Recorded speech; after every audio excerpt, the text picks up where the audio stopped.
말씀은 로마서 1장 18절 말씀입니다.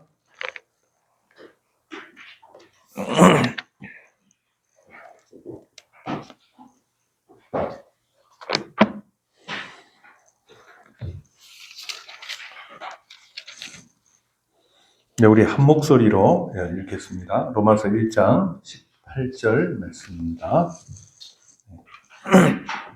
시작. 하나님의 진노가 불의로 진리를 막는 사람들의 모든 경건하지 않음과 불의에 대하여 하늘로부터 나타나나니. 아멘.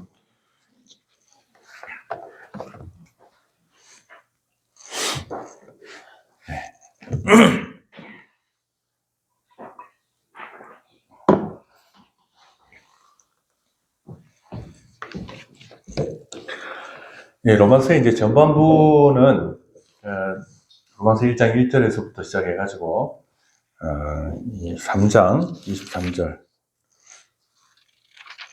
네.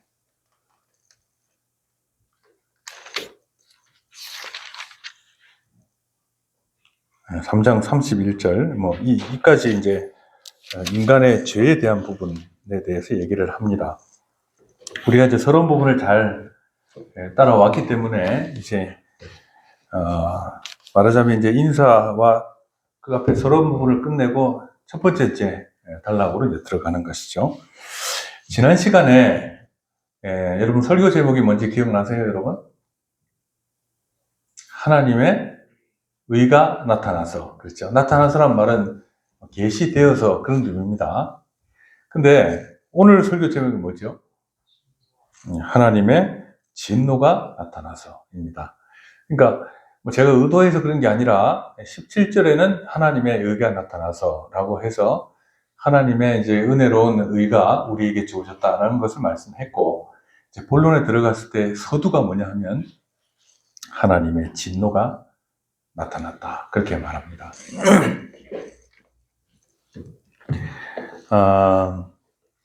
그래서 지난 시간에 복음에는 하나님의 의가 나타나서라는 구절을 살펴봤는데, 여기서 하나님의 의는 단순히 하나님의 속성이 아니라 그랬죠. 우리를 구원하시는 하나님의 한 의, 3장 21절에 나오는 하나님의 한 의, 또 그것은 예수 그리스도의 대속으로 우리에게 전가되는 완전한 의, 그걸 얘기하고, 또 그것은 하나님께서 우리를 구원하시기 위해서 우리에게 주시는 의를 말합니다. 자, 그 안에는 하나님의 은혜로운 작정과 그 다음에 언약 가운데 완성하신 그리스도의 죽음과 부활이 있습니다. 그 내용은. 그러니까 여러분, 우리가 구원받는 것에 대한 우리가 이제 구원의 서정을 얘기하면서 가장 첫 부분에 나오는 게 뭐냐면, 첫 번째, 우리가 구원과 관련돼서 우리와 관련된 첫 번째 하나님의 일이 뭐라고 그랬죠, 여러분? 작정이라고 그랬죠, 작정. 창세전에 우리를 작정하셨다. 그래서 특별히 이제 사람의 구원과 관련돼서 말할 때는 예정이라고 하죠. 작정은 좀 큰 개념이고 예정은 구원과 관련된 예정이라고 합니다. 예정론이라고 많이 들어보셨죠? 예정입니다. 그러니까 하나님께서 우리를 구원하시기 위해, 각자를 구원하시기 위해서 이제 작정, 예정하셨다, 그 말이에요. 그러고 나서 그런데 그 작정보다 이전에 어떤 일이 있었느냐라고 하면 성부 하나님과 성자 예수 그리스도 사이에 구속 협약이 있었다라고 하는 겁니다. 그래서 그것이 이제 역사 속에서 하나하나 실현돼 나가는 것이 구속의 역사인데, 그러니까 우리의 구원을 위해서 예수 그리스도께서 우리를 대신하여 십자가에 달려 죽으실 것이 창세 전에 성령님을 증인으로 해서 성부와 성자 사이에 약속이 되어졌다라고 하는 것입니다. 자, 그래서 우리는 이 의를 주시겠다고 말씀하신 하나님을 믿음으로써 영광스러운 구원에 이르게 됩니다. 믿음이라는 얘기가 나왔죠. 도구적 은혜, 믿음이 얘기됐습니다. 그래서 의는 믿음으로 말미암아 살리라 하는 그 하박국서 구절을 우리가 여러 번 살펴봤습니다. 자, 이렇게 하나님께서 우리 각자를 구원하시기 위한 그 일은 장세 전부터 시작됐고, 또 하나님의 약속이 신실함으로 역사 속에 일어났고, 또 지금 우리에게 적용되어지고 있다라고 하는 것입니다. 근데 많은 사람들은 이 하나님의 의가 왜 나한테 필요한지에 대해서 굉장히 무관심한 반응을 보입니다. 그래서 이제 여러분, 요즘 우리 시대의 그 신자들을 이렇게 보면, 예수 믿는 것을 그냥 좋은 거, 마음의 위안이 되거나 또 좋은 사람을 만날 수 있는 기회 정도로 생각을 합니다. 뭐 동호회 이상 가지 않는 경우가 많죠. 무엇보다도 교회에서 예수를 믿으라고 간곡하게 권하니까 내가 믿어준다. 그렇게 생각은 안 하겠지만 그 동기가 사실은 거기 있는 사람들 꽤 많습니다. 그리고 이들은 언제라도 교회 생활을 그만둘 수 있다고 생각을 합니다. 그래서 이제 기독교보다 더 좋은 종교가 있으면 언제든지 건너갈 생각을 하죠. 그래서 뭐 불교로도 가고 캐톨릭으로도 가고, 예배가 너무 경박스러운다 느껴지면 캐톨릭 가면 좀 분위기 있으니까 그쪽으로 가겠다. 그런 사람들이 있습니다.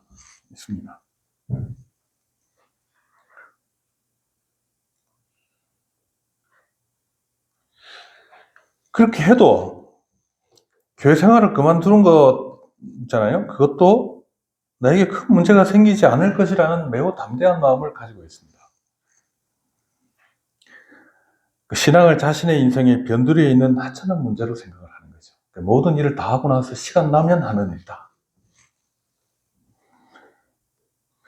그렇게 생각하지 않는다면 도저히 할 수 없는 수많은 생각과 행동들을 교회 안에서 나타내고 있습니다. 그러나 바울 사도는 로마서 1장 18절에서 복음의 영광스러운 선포를 한 이후에 18절에서는 인류의 비극적인 상태를 진단하고 있습니다. 그게 그렇게 간단한 문제가 아니다. 언제든지 내버릴 수 있는 그런 문제가 아니다. 그렇게 이제 바울 사도는 얘기합니다. 그래서 이렇게 말하면서 하나님의 이제 진노에 대해서 얘기를 하는데, 진노를 얘기하는 이유는 우리 앞에 그 17절에 그 모세에 대해 얘기했다 그랬죠, 조금 전에. 하나님의 의가 나타나서 그랬죠. 하나님의 의가, 우리가 17절에서 봤던 하나님의 의가 왜 필요한지를 성도들에게, 신자들에게, 또 세상 사람들에게 얘기하고자 하는 것입니다. 그 시작이 뭐죠? 하나님의 진노가 나타났다. 진노가 나타났다. 그 왜 필요할지에 대한 결정적인 전환점을 이제 만들기 위해서 바울 사도는 단도직입적으로 하나님의 진노가 나타났다. 그렇게 얘기를 합니다. 그래서 이제 우리 첫 번째 하나님의 진노가 나타나서라고 하는 부분을 보겠는데요. 이게 이제 1장 18절에 굉장히 많은 내용이 담겨 있습니다. 그리고 이제 거기서부터 3장까지 나오는 내용들은 사실은 1장 18절에 있는 것에 대한 그 확대된 내용들이에요. 그러니까 오늘 이제 이걸 보시면 개관을 알 수 있습니다. 자, 18절에서 하나님의 진노가 나타난다는 엄중한 선언을 이제 통해서 주제를 시작을 하는데, 이는 죄인인 인간이 복음의 필요성을 절감하기 위해서 먼저 자신이 하나님의 진노 아래 있다는 사실을 직시해야 한다는 겁니다.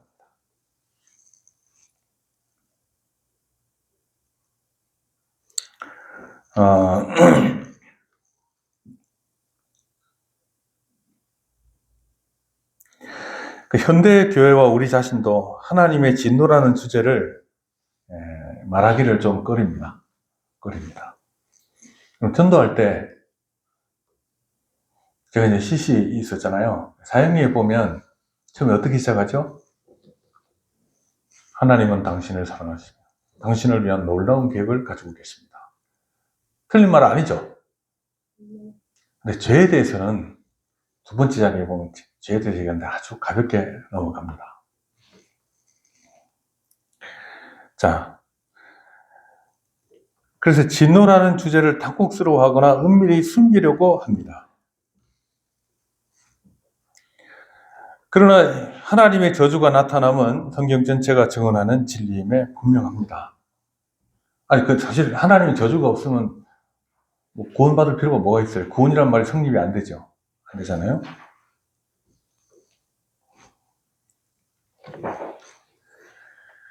또한 이게 우리의 신앙과 행위의 모든 문제에 대한 권위 있는 하나님의 말씀이 진노가 있다. 하나님의 진노가 있다. 여기서 피해라! 라고 말하는 것입니다. 교회 안팎을 막론하고 사람들이 예수 그리스도를 삶의 중심에 투지하는 근본적인 이유가 뭐죠, 여러분? 자신이 죄인이라는 사실을 깨닫지 못하기 때문입니다. 여러분, 그러니까 교회 와서도 아주 그냥 여유자작하게 생활을 하죠.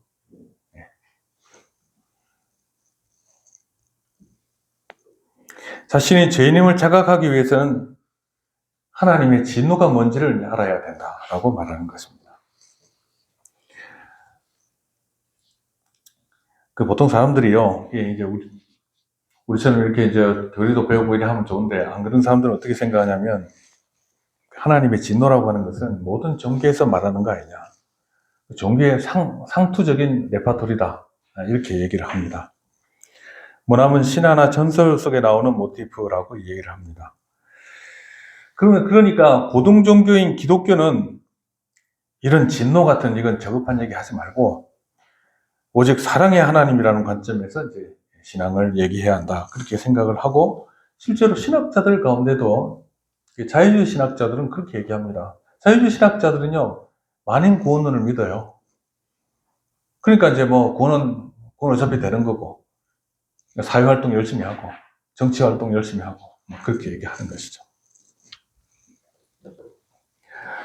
자, 그러나 이런 시도는 하나님의 사랑 자체를 왜곡하는 사악한 일입니다. 왜냐하면 하나님은 우리에 대한 진노를 분명히 얘기하시고 계시고 구속사의 역사의 끝에도 악한 자들, 하나님에 대한 모독을 했던 자들에 대한 심판이 기다리고 있다고 말하고 있거든요. 근데 그걸 자기 나름대로 그런 거 가볍게 여겨도 돼 라고 말하는 것은 하나님에 대해서 대항하는 것이고 사악한 짓입니다.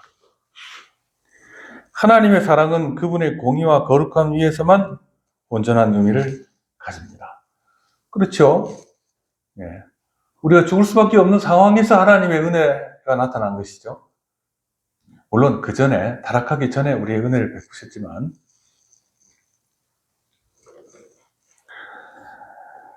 또 하나님의 사랑은 공의를 바탕으로 해야 되는 것입니다. 이해가 되는 겁니다. 지금 우리가 전하는 복음에 있어서. 또 하나님의 진노는 거룩하신 하나님께서 죄와 충돌할 때 나타나는 필연적인 반응이다라고 하는 것을 알아야 됩니다.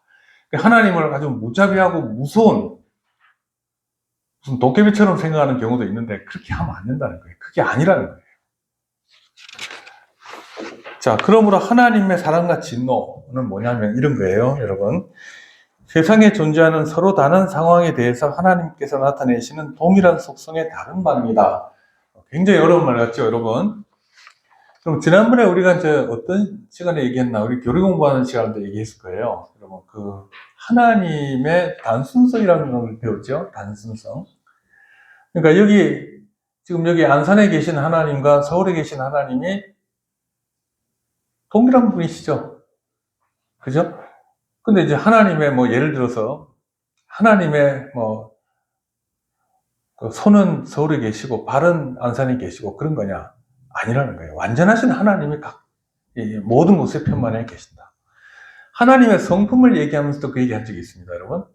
하나님의 사랑, 하나님의 공의, 또 하나님의 자비하심, 하나님의 하여튼 하나님 속성들이 나열되는데 이것이 각각 다른 거라고 그랬습니까? 사실은 하나라고 그랬습니까? 하나란 말이에요. 단일성이라는 거 하나인 겁니다. 근데 각각 상황에서 변함없으신 하나님의 이 단일한 성품이 각각의 상황에 대하여 그 하나님의 변함없으신 성품이 나타나는 것이 다른 양상을 띈다는 거예요.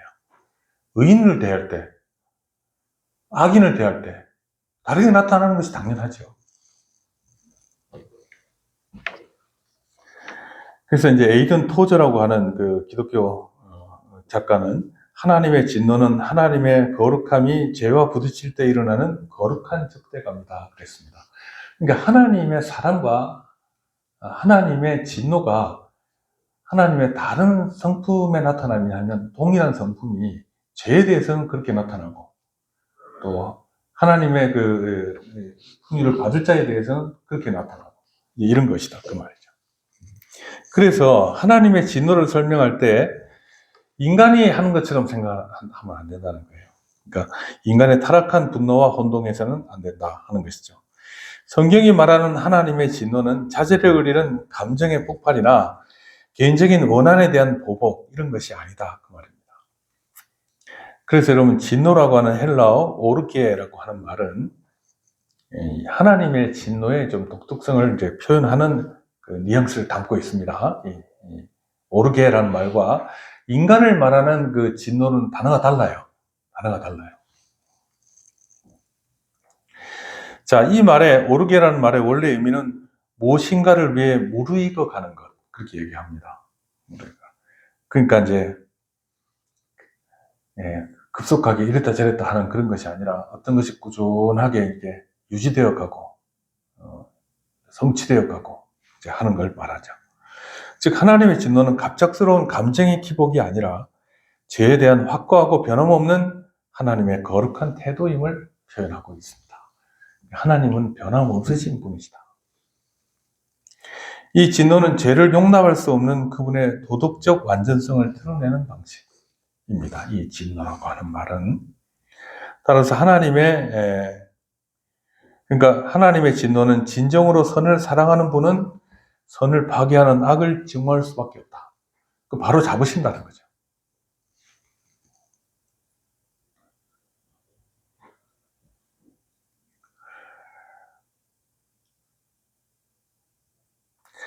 따라서 하나님의 진노는 죄에 대한 하나님의 공의의 심판이자 거룩하신 창조주가 피조물의 반역에 대해서 내리는 사법적 선고다. 감정적 선고가 아니라 뭐라고요? 사법적 선고다. 하나님의 성품 자체가 하나님의 법이잖아요. 하나님의 법에 따라 내리는 정당한 하나님의 징계다라고 하는 것입니다. 자, 그러니까 하나님의 변함없인 성품 가운데 죄인인 우리를 의롭다고 하시기 위해서는 그냥 의롭다라고 말하실 수가 없는 거예요. 그래서 어떤 일이 일어났죠? 예수 그리스도의 십자가의 죽으심이라는 사건이 일어난 겁니다. 그래서 우리의 모든 죄를 그리스도에게 쏟아부으셨다는 거예요. 죄에 대한 진노를 쏟아부으셨다라고 하는 것입니다. 그리고 우리를 의롭다고 하신 것이죠. 왜 삼위일체의 그 성자 하나님이 죽으시기까지, 죽으시면서까지 우리를 구원하는 이 과정들을 밟으셨냐? 하나님의 변함없으신 성품 때문이다 하는 것입니다. 자, 그래서 여러분 예수님께서 십자가에 달려 죽으실 만큼 인간의 죄라고 하는 것은 엄청난 것이에요.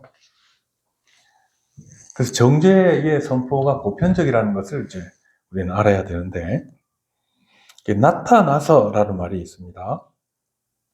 이 말은 아포칼립테타이라고 하는 말인데, 아포칼립소라는 말 들어보셨죠, 여러분? 계시 이런 말이죠. 근데 여기서 이제 이 아포칼립테타이라고 할 때 이것은 이제 현재 시제입니다. 현재 시는 항상 일어나고 있는 현재 상황을 말하는 것이죠.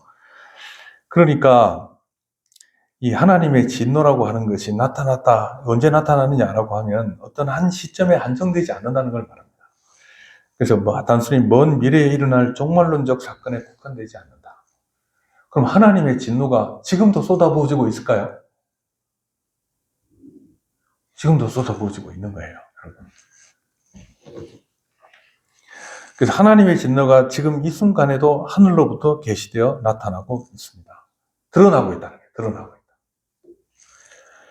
이는 과거의 심판과 현재의 섭리적 징계, 그리고 미래의 종말적인 심판을 모두 포괄하는 아주 역동적인 개념입니다. 나타난다라고 하는 말은. 그러니까 하나님의 진노가 나타났죠, 그죠?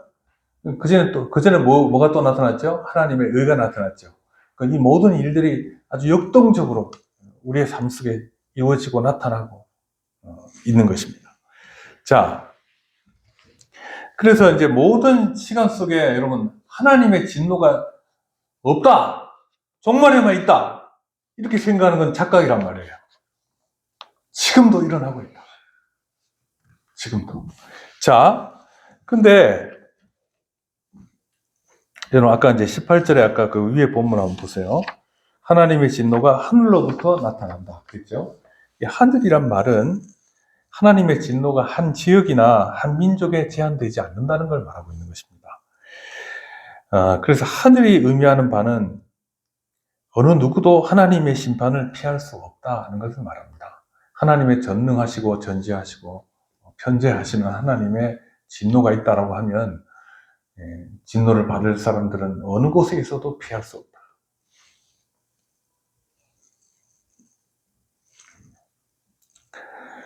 온 세상이 하나님의 진노 아래 놓여 있다는 사실을 얘기합니다. 왜냐하면 하늘은 온 땅을 덮고 있기 때문이에요. 땅만 덮고 있는 게 아니라 바다도 덮고 있죠.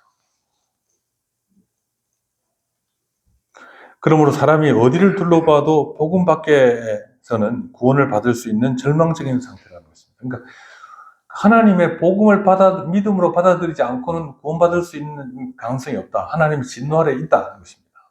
지금도 있고 앞으로도 있고 마지막에도 있다.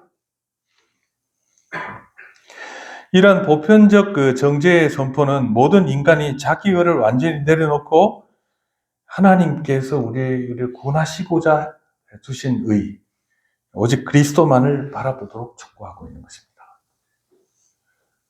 믿음으로 믿음에 이르게 하라니 의인은 믿음으로 말미암아 살아날 것이다.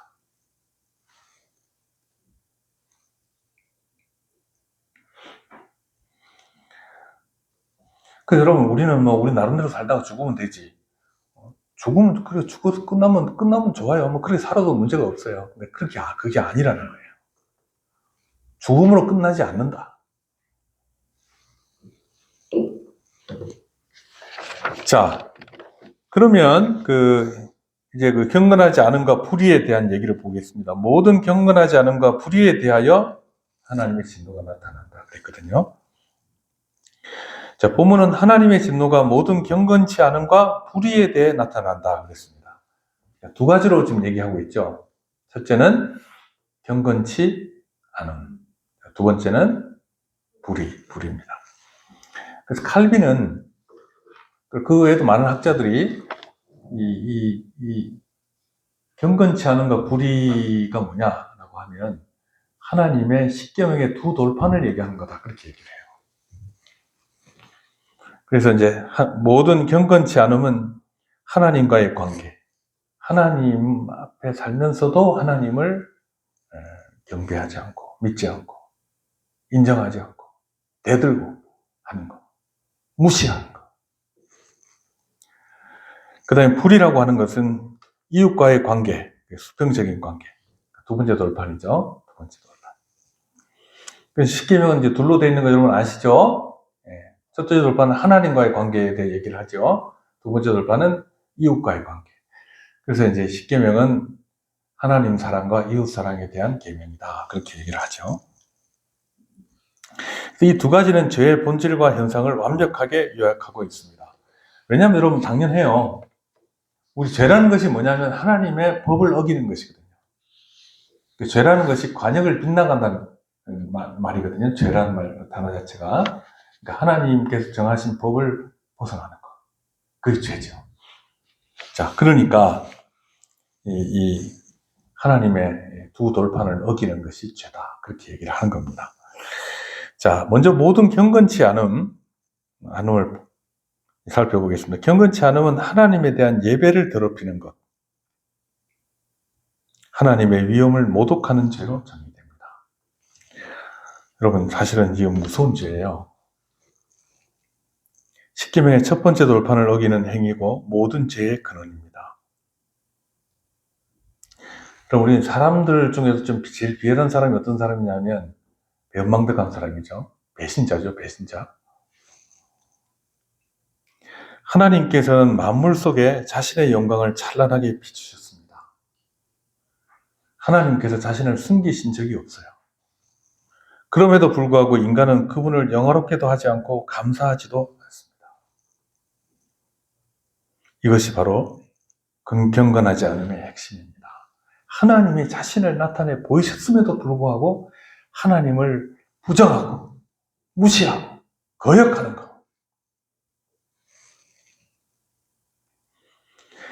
그래서 이것은 하나님께 드려야 할 마땅한 영예를 가로채는 신성모독적 행위와 다름없습니다. 그래서 여러분, 에덴 동산에서 아담과 하와가 그 선악과 열매를 따먹었죠. 그 선악과 나무 열매를 따먹은 죄가 아니에요. 그 자체가, 내용은. 단순히 금지된 열매를 먹은 행위 자체가 아니라 하나님의 선하심을 의심하고 그분의 말씀보다 자신의 판단을 앞세우는 것입니다. 그게 이제 경건치 않음이에요. 그러니까 하나님께서 하라고 하신 대로 행하는 것이 그 우리 삶의 가장 큰 행복이고 우리 인생의 목적이란 말이에요. 근데 인간은 틈만 나면 하나님에 대해 거역합니다.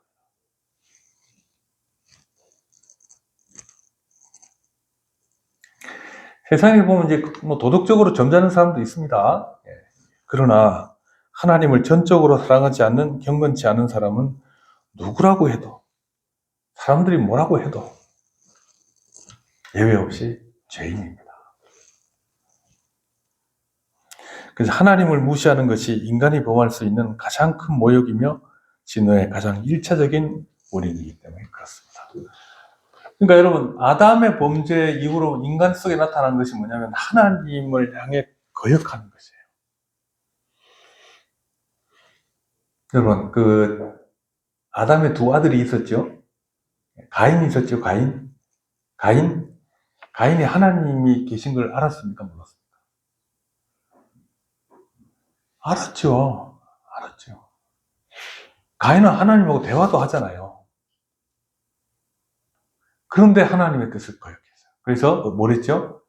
살인을 했죠. 하나님을 거역하고 살인했습니다.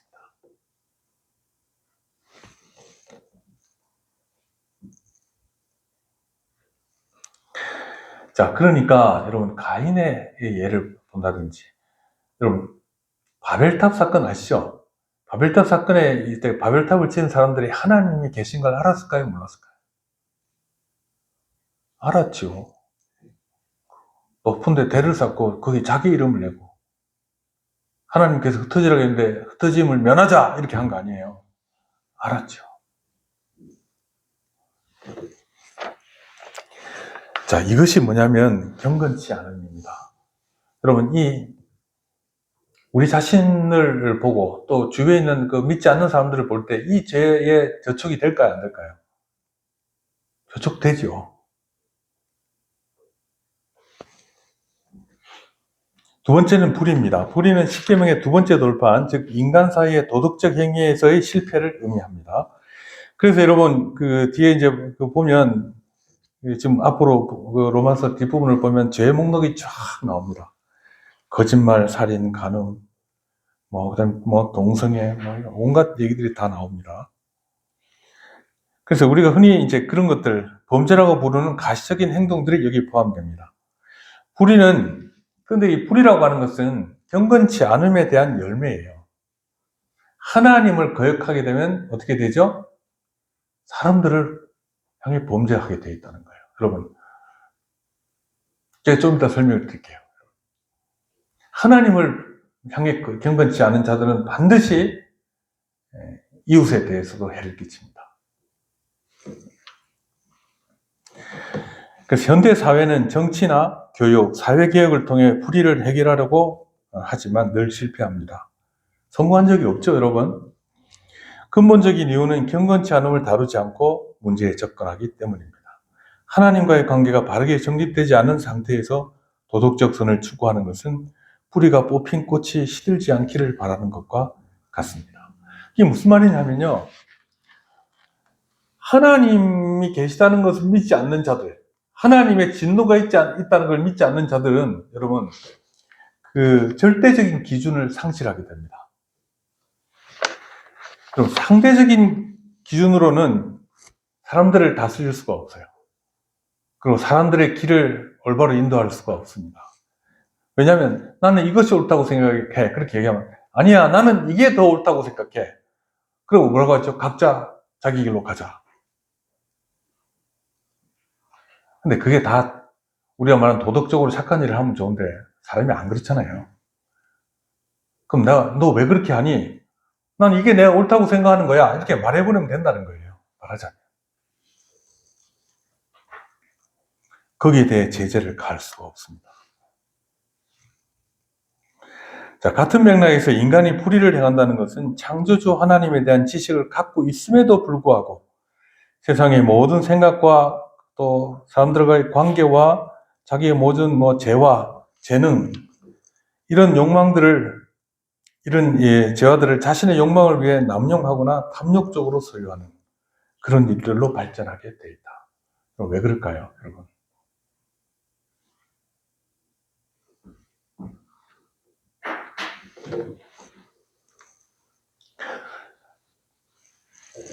하나님께서 계시면, 계시다고 믿으면 하나님의 선하심을 신뢰할 수 있죠. 하나님께서 섭리 가운데 우리의 모든 것을 돌보신다는 것을 믿죠. 그렇죠? 들의 백합화를 봐라.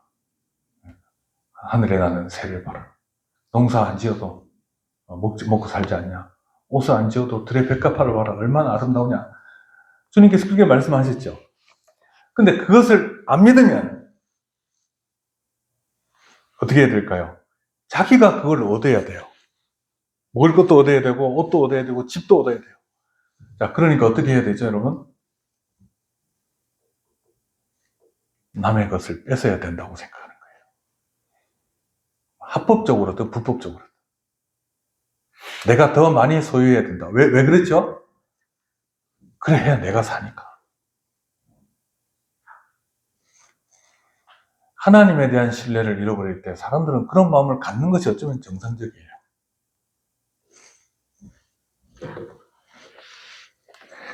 로마서 1장 19절에는 요 다음 구절이네요. 이는 하나님을 알만한 것이 그들 속에 보임이라. 하나님께서 이를 그들에게 보이셨느니라 그랬습니다. 근본적으로 불의는 하나님을 향한 참된 종교를 무시하는 것과 깊이 관련되어 있습니다. 불의라고 하는 것은 사람과 사람 사이에 있는 그 죄죠, 그죠? 이게 하나님과 아까 말한 경건치 않음과 관련되어 있다. 뗄 수가 없다. 그렇게 말하는 것입니다. 경건치 않음과 불의는 결국 하나님께 참되게 감사하지 않음이라는 하나의 줄기에서 나온 것입니다. 하나님을 두려워하지 않는 마음이 이웃에 대한 불의로 이어지는 것은 필연적입니다.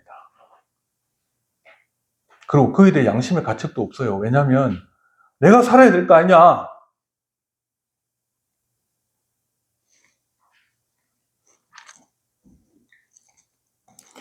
따라서 인간의 비참함을 해결하는 유일한 길은 하나님과의 관계를 올바르게 회복하는 복음뿐입니다. 그러니까 하나님을 알아야 돼요. 그럼 우리가 들어갈 천국에 굶어 죽는 사람이 있을까요, 없을까요? 우리가 들어갈 천국에 무시당한 사람이 있을까요, 없을까요? 없잖아요. 그러니까 하나님과의 정당하고 올바른 관계의 회복에서 사실은 참되고 사는 것이 시작돼야 하는 것입니다.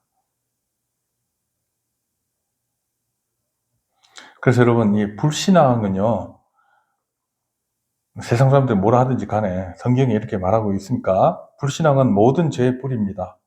뿌리가 독을 품으면 그 가지에 맺히는 모든 열매도 독을 품습니다. 결핍돼 있고 왜곡돼 있어요. 그래서 여러분, 우리가 경험적으로 알다시피 세상에 온전하게 선한 것, 온전하게 착한 것, 온전하게 좋은 것이 없잖아요. 우리 자신도 그렇잖아요, 우리 자신.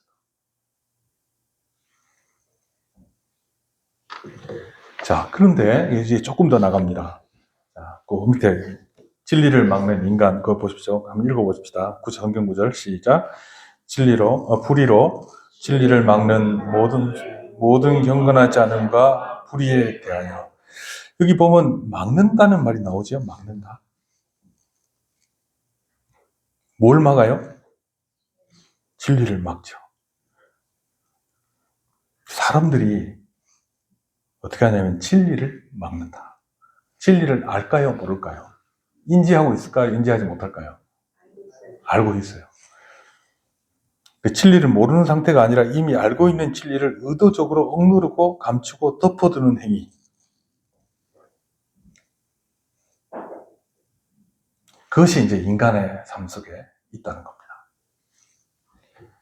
그럼 진리라는 게 뭐냐 하면, 진리는 하나님에 대한 참된 지식이에요. 그럼 우리가 지금 공부하면서 또 설교 들으면서 여러분 알고 있는 하나님에 대한 지식이 있죠. 있죠. 우리를 향한 구원에 대해서 얘기들 아시죠? 구원이 추구하는 바가 뭔지도 여러분 유추할 수 있죠. 근데 하나님께서는 만물과 인간의 양심 속에 자신을 알만한 지식을 충분히 계시하셨습니다. 하지만 인간은 자신의 불의한 욕망을 유지하고 즐기기 위해 하나님의 라는 이 지식에서 의도적으로 차단합니다. 자신을. 마치 진리를 감옥에 가두는 간수와 같이 가둬버립니다. 중요한 점은 이러한 억제가 무지가 아니라 사악함에서 비롯된다는 것입니다. 그러니까 여러분, 세상 사람들이 하나님에 대해서 우리가 알고 있듯이 성경처럼 이렇게 분명히 아는 건 아니에요. 하나님의 존재에 대해서 인지하고 있어요, 사람들이. 안 하는 것 같습니까?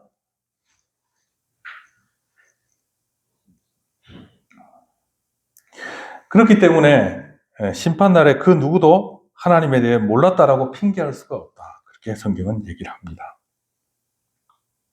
실제로 이러한 진리의 억제는 인간 육신 본능의 본능적인 저항입니다. 인간은 하나님의 통치 아래 있는 것보다 자신의 자율성을 선호합니다. 하나님 밑에 그 갑갑해서 어찌 사냐? 이렇게 생각합니다. 내 마음대로 살아야지. 내가 원하는 걸 해야지. 그렇게 생각을 합니다. 근데 하나님 안에 참된 자유가 사실은 있어요. 여러분, 우리가 도덕적으로 사실은 그 죄를 지은 사람하고 죄를 안 지은 사람하고 그냥 일반적으로 도덕적인 죄, 누가 자유롭습니까? 지은 사람, 아닌 사람 자유롭죠.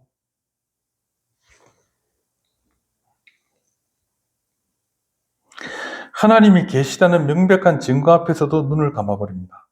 이런 행위는 단순히 지적인 오류가 아니라 의도적인 선택입니다. 그러므로 인간은 자신이 이미 알고 있는 진리에 의해 스스로 정죄받는 처지에 이제 놓이게 된 것입니다. 자, 그러면 그 근거가 어디 있습니까? 이렇게 물어볼 수 있죠. 두 가지로 증거를 증명할 수 있습니다. 하나는 뭐냐면 양심이에요. 양심. 두 번째는 세상에 하나님께서 만드신 피조물입니다. 이 두 가지를 하나님 자연계시라고 하는 거예요. 자, 첫째, 하나님께서는 모든 사람의 마음속에 신의식, 하나님에 대한 의식이 있어요. 이걸 갖다가 이제 칼빈은 종교의 씨앗이라고 했어요. 종교성이 있어요, 사람들은. 여러분, 종교성이 있습니까, 없습니까? 여러분, 어디 가보면 아냐면, 인도 같은 데 가보세요. 인도 가면 종교성이 어마어마해요. 인도 인구보다 신이 더 많대요. 종교성이 있죠? 왜 없어요? 있죠. 우리나라 봐도 있죠.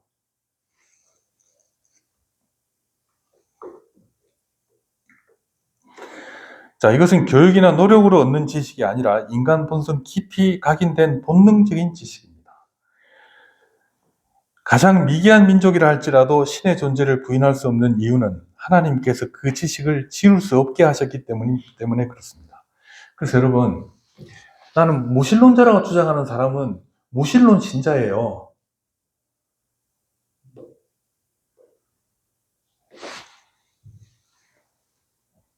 여러분, 상대주의자도 있죠. 절대적인 게 없다. 상대적이라고 얘기하는 사람들 있잖아요. 상대주의자들이 절대적으로 믿는 게 하나 있어요. 그게 뭘까요? 예, 모든 것은 상대적이라는 걸 믿어요. 그거는 포기 안 해요.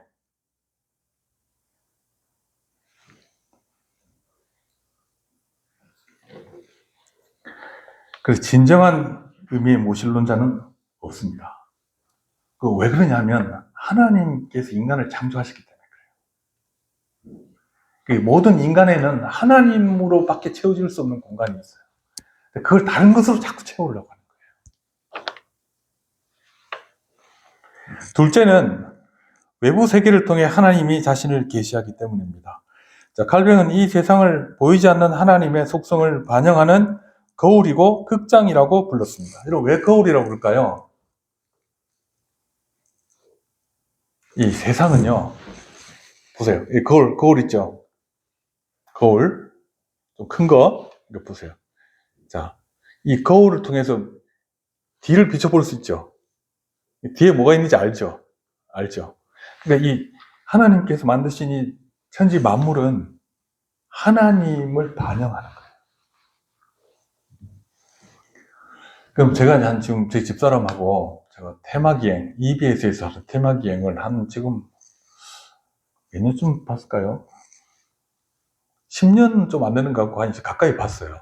그거 보면 어떤 장면들이 있냐면 아주 점잖게 생긴 분이 있어요. 그 사진작가. 이분이 남미에 가면 산들이, 산에 봉우리가 있는데 색깔이 달라요. 그 무지개처럼 막 이렇게 있어요. 왜냐면 그 성분이 달라서 그렇대요. 근데 그거 보기 위해서 산 꼭대기에 올라가야 되거든요. 근데 이분이 올라가가지고 마침내 그걸 보고는 막 눈물을 흘려요. 눈물을 흘리더라고요, 이분이. 그 외에도 보면 그런 장면들 여러 번 나와요.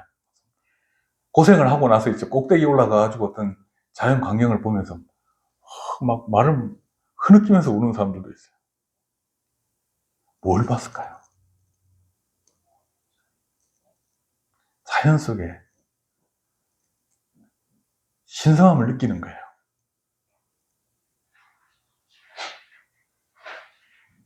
울어. 아니, 그 경치를 보고 왜 울어요? 근데 울어요, 사람들이. 감격해 해요.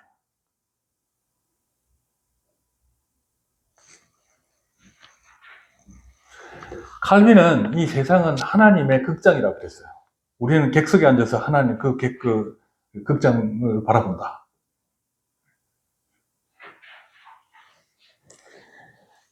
광대한 우주의 질서, 별들의 움직임, 인체의 신비로운 구조 등 모든 피조물은 창조주의 영원한 능력과 신성을 선포하고 있습니다. 하나님께서는 자신의 영광을 찬란한 불꽃처럼 사방에 뿌려 놓으셨습니다. 그렇기 때문에 눈이 있는 자라면 창조주를 발견할 수밖에 없다는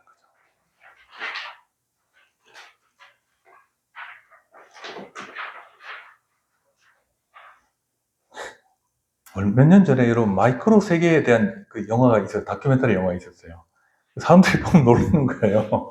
우리 눈으로 볼 수 없는데 곤충들 있잖아요. 곤충들 머리를 확대해서 보면 거기 그렇게 정교할 수가 없어요. 그런 거 보면 사람들이 깜짝 놀라죠. 놀라는 거예요. 이게 우리가 신앙적 입장으로 보면 하나님이 얼마나 참 신묘막측한 분이신가 하는 거예요. 눈으로 볼 수 없는 세계까지. 우리의 일반적인 눈으로 볼 수 없는 세계까지.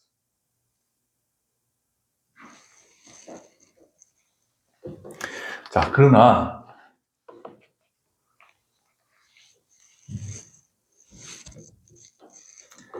근데 사람들은 왜 하나님이 없다고 그럴까요? 왜 그러냐면 이 지식은 분명한 한계가 있기 때문에 그렇습니다. 인간의 지식이라는 것이 신에 대한 지식이 있으나 한계가 있다는 거예요. 없다는 게 아니라 있잖아요. 타락한 인간의 이성은 너무 어두워져서 창조세계에 나타난 하나님의 찬란한 빛을 보고도 마땅한 결과인 참된 예배에 도달하지 못합니다. 마치 시력이 나쁜 사람이 안경이 없이 책을 읽지 못하듯이 성경이라는 안경을 통해서만 자연에 나타난 하나님을 올바로 인식할 수 있습니다. 결국 자연 계시는 인간을 구원으로 인도하기에는 부족하지만 사람들이 핑계하지 못하게 만들기에는 충분합니다. 자, 로마서 1장 20절 같이 한번 읽어볼까요? 자, 시작. 창세로부터 그의 보이지 아니하는 것들, 곧 그의 영원한 능력과 신성이 그가 만드신 만물에 분명히 보여 알려졌나니 그러므로 그들이 핑계하지 못할지니라. 자, 핑계하지 못한다.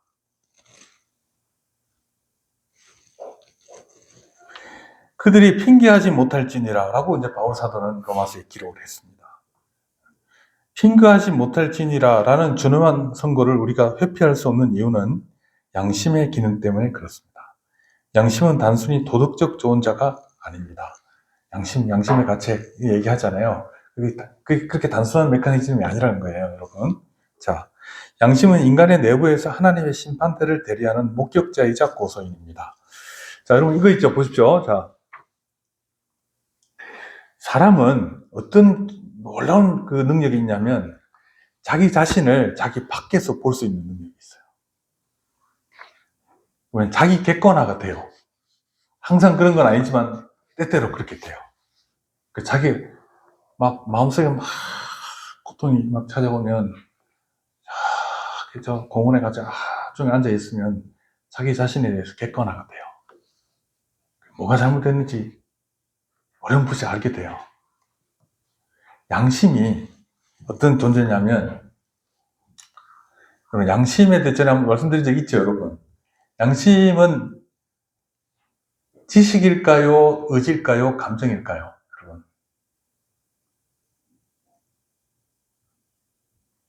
지식입니다, 지식. 지성에 속해요. 그때 이제 우리 칸트가 얘기했다고 그랬죠. 보면 실천 이성이 있고 순수 이성이 있다 그랬죠. 그쵸? 그러니까 순수 이성은 무엇이 진리냐? 실천 이성은 무엇이 참이냐? 이걸 얘기하는 거거든요. 그러니까 이 양심이 우리 가운데 있다고 하면 칸트식으로 얘기하면 어느 지성에 속할까요? 순수 이성일까요? 실천 이성일까요? 실천 이성이죠. 무엇이 옳으냐 그러냐를 판단하니까. 우리 안에 그런 기능이 있다는 거예요. 양심이라는 게 있어요. 근데 사람이 양심이 무엇에 근거해서 작동하냐? 무엇에 근거해서 우리를 판단하냐? 무엇에 근거해서 판단할까요? 그게 이제 우리 마음속에 새겨진 하나님의 법이라고 로마서에 또 나와요. 그게 율법이에요. 율법. 그게 우리 마음속에 새겨져 있어요. 창조하실 때 그렇게 하신 거예요. 근데 거기에 대해서 그걸 가지고 우리 자신을 판단하는 기능이 우리에게 있다는 거예요. 그게 뭐죠? 양심이에요. 양심. 그래서 이제 하나님의 심판을 대리하는 목격자이자 고소인입니다. 우리 안에 있는 것인데 우리를 판단해요. 양심은 공동지식이라 할 수 있습니다. 인간이 자기 자신과 더불어 그리고 하나님 앞에서 자신의 행위를 객관적으로 목격하게 하기 때문입니다.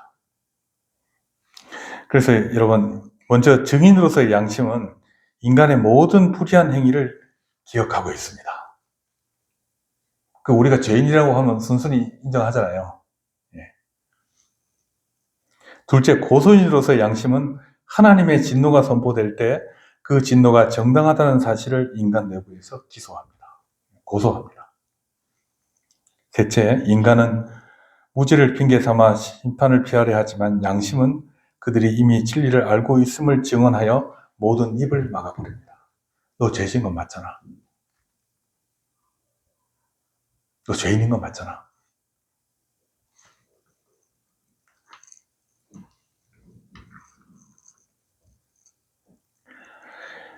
그래서 여러분, 인간은 신성에 대한 이런 막연한 개념을 가지고 있어요. 여러분, 우리가 생각할 때 교회 안 나오시는 분들은 뭐 하나님에 대해서 모르는 게 알아요. 왜 몰라요?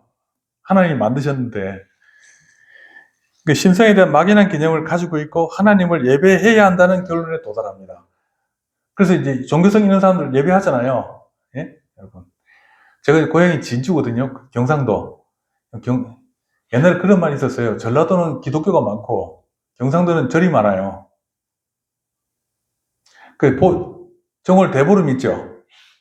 대보름이나 무슨 하여튼 말하자면 중년날이 있으면 내가 아침에 학교 가려고 이렇게 나와보면요, 동네 곳곳에 촛불이 켜져 있고 음식 같은 게 이렇게 있어. 아니 그게 진짜예요. 제가 목격한 사실이에요. 동네 여러 군데 그게 있어요. 물가에도 있고 골목 어귀에도 있고 있어요. 사람들이 뭐 한 거죠? 신한테 말하자면 우리 식으로 말하면 예배를 한 거 아니에요.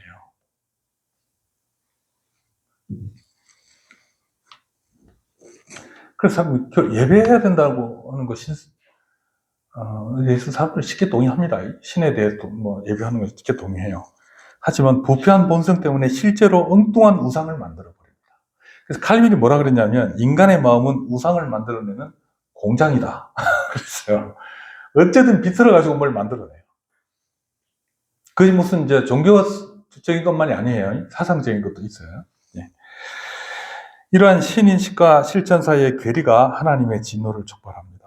왜냐하면 신인식을 했으면 제대로 하나님을 찾아서 예배해야 되는데 그렇게 안 한다는 거예요. 하나님께서는 밝은 빛을 주셨으나 인간은 어둠을 선택했기 때문입니다. 따라서 그들은 심판대 앞에서 어떤 변명도 할 여지가 없습니다. 이러한 인간의 상황은 인간의 전적 타락이 뭐냐면 알지만 순종할 수 없는 거예요.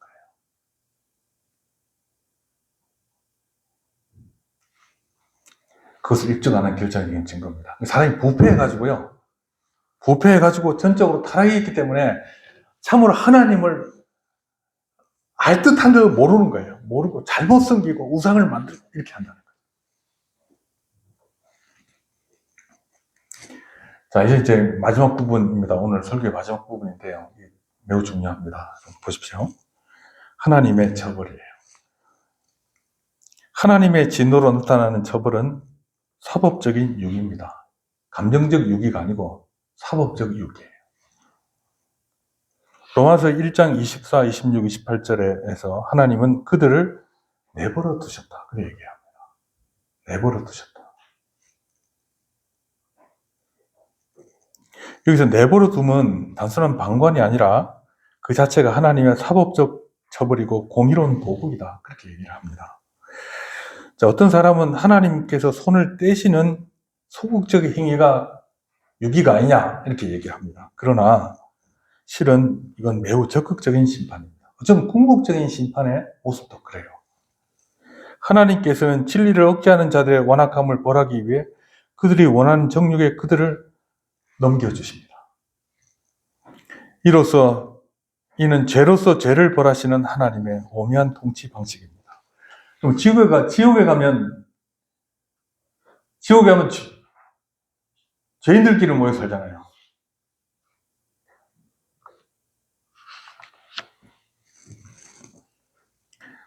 자, 근데 이러한 유기는 인간에게 내릴 수 있는 가장 무서운 심판입니다. 먼저 하나님께서는 인간의 마음의 정욕대로 더러움에 내버려 두셨습니다. 그래서 도덕적 억지력이 사라지고 본능적인 욕망이 지배하는 상태가 됐습니다. 둘째, 부끄러운 욕심에 내버려 두셨습니다. 자인의 질서와 이치를 거스르는 성적 타락, 비정상적인 행위들이 사회적으로 용인되는 단계가 되는 겁니다. 셋째, 상실한 마음에 내버려 두셨습니다. 상실한 마음이란 가치를 올바로 판단할 수 없이 된 마비된 지성을 말해요. 도저히 해서는 안 될 일을 하면서도 그것이 옳게 여겨지는 집단적인 광기 상태입니다. 여러분, 이게 지금 우리 사회는 지금 몇 단계쯤 와 있을까요, 여러분?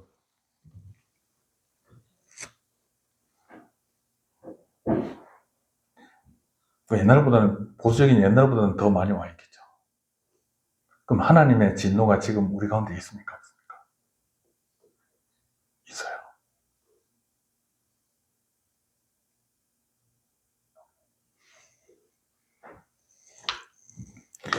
자, 하나님께서 인간 안에 잔존하던 일반 은총의 억제력, 그러니까 하나님이 계시고 하나님이 계시다.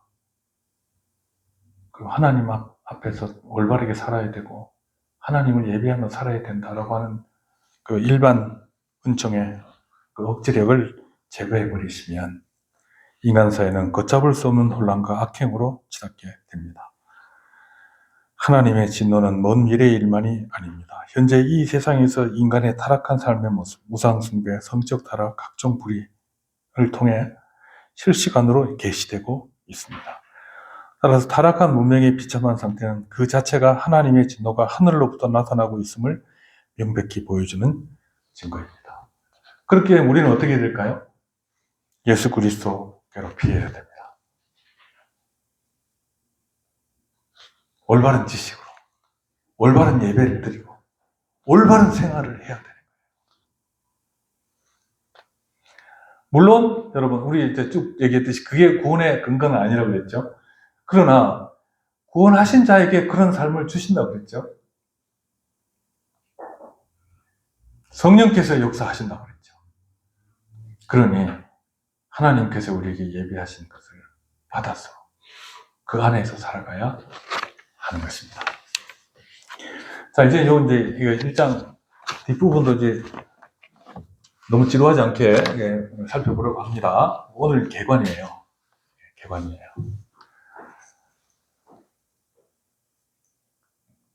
성경은요, 하나님 사랑하시는 분이세요. 이렇게 순하게 얘기하지 않습니다, 여러분.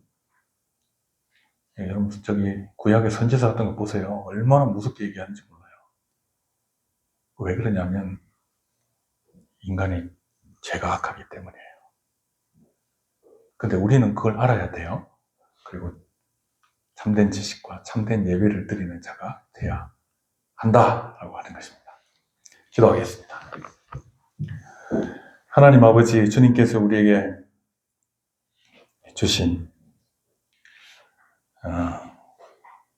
하나님을 아는 믿음 안에 참되신 하나님을 알고 또 어떻게 살아야 할지를 알게 해주신 것을 인하여 감사합니다. 우리가 이 지식 안에 살며 참으로 하나님께서 우리에게 주신 구원의 의미와 목적을 향해 참으로 이 세상과 싸워 이겨나가는 삶이 되도록 도와주시옵소서. 오늘 말씀을 보니 세상은 중립적이지 아니하고 하나님을 대적하는 것임을 우리가 깨닫고 또 우리가 드리는 시편 찬송의 내용을 봐도 세상은 얼마나 하나님을 향해 적대적인지 모릅니다. 그러나 우리가 그럼에도 불구하고 주님의 은혜를 힘입어 또 주님 몸된 교회를 통하여 보호받으며 주님의 뜻을 행해 나가는 자들이 되기를 원하오니 주여 우리에게 긍휼을 베풀어 주시옵소서. 이후의 삶을 지키시기를 원하옵고 예수님의 이름으로 기도하옵나이다. 아멘.